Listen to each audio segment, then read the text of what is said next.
slammed the move as unconstitutional, saying it violates the First Amendment, the Equal Protection Clause of the 14th Amendment, and federal law. Florida, it's not the first state to enact this type of ban. Arkansas and Ohio have also passed similar legislation, Lindsay, but both are tied up in court.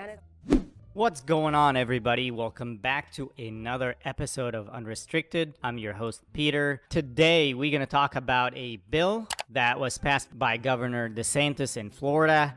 The bill will take effect in January 1st, 2025, according to Reuters. If you're under 14, social media is a no-go for you. If you're 14 or 15, you have to ask your parents' consent, which I personally have no problems with. I think parents should be making the decisions on what their kid should or shouldn't be doing. But here where it gets spicy. The law is part of a bigger tax bill that is also putting clamps on adult content. Yep, you heard that right. Starting next year, you'll need to prove your age to access not just social media, but also sites in Florida. I am not a fan of prawn, and if you really want to know more about my thoughts on the hub sites, watch the video in the description for more. It is more or less a violation and a government overreach. Let's talk about the elephant in the room.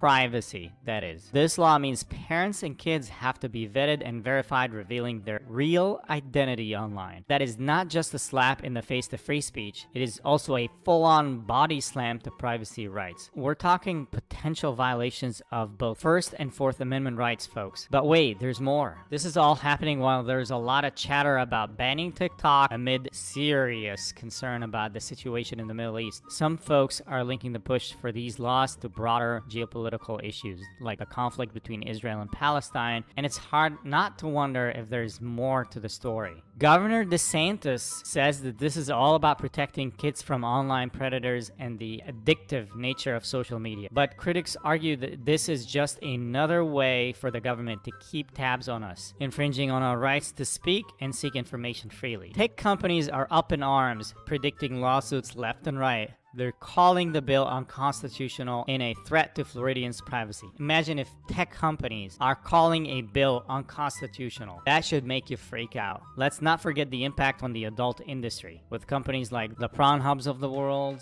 already shutting down access in states with similar laws. So what's the deal here? Is this really about keeping kids safe, or is it a sneaky move to tighten the government's grip on our digital lives? Only time will tell, but one thing is for sure, this debate is far from over. Stay tuned because this story is just heating up. We turn now to a social media showdown in Florida. Governor Ron DeSantis signing a bill banning children under 14 from having their own social media accounts, but it's expected to face a number of legal challenges. A bumpy road ahead, a lot of very strong opinions on this one. If this law holds, Florida will have one of the most restrictive social media bans in the country. The bill signed by Governor Ron DeSantis won't take effect until January 1st and is likely to face major legal challenges. It also mandates that social media platforms search for and remove the profiles of kids who don't meet the age requirement. Proponents have argued that access to social media is harmful to children's mental health. It's not yet clear which social media companies would be impacted, but the trade group Net Choice, which represents several major social media giants, slammed the move as unconstitutional, saying it violates the First Amendment, the Equal Protection Clause of the 14th Amendment, and federal law. Florida, it's not the first state to enact this type of ban. Arkansas and Ohio have also passed similar legislation, Lindsay, but both are tied up in court. And it's so a battle ahead. Interesting to see how they're going to regulate that. How do you monitor and decide who's old enough? All great questions. A lot of people want to know the answers to. Thank you guys for watching. That's it for today. Please like, share, comment, and subscribe. Let me know if you have any ideas for next videos. Thank you and have a good day.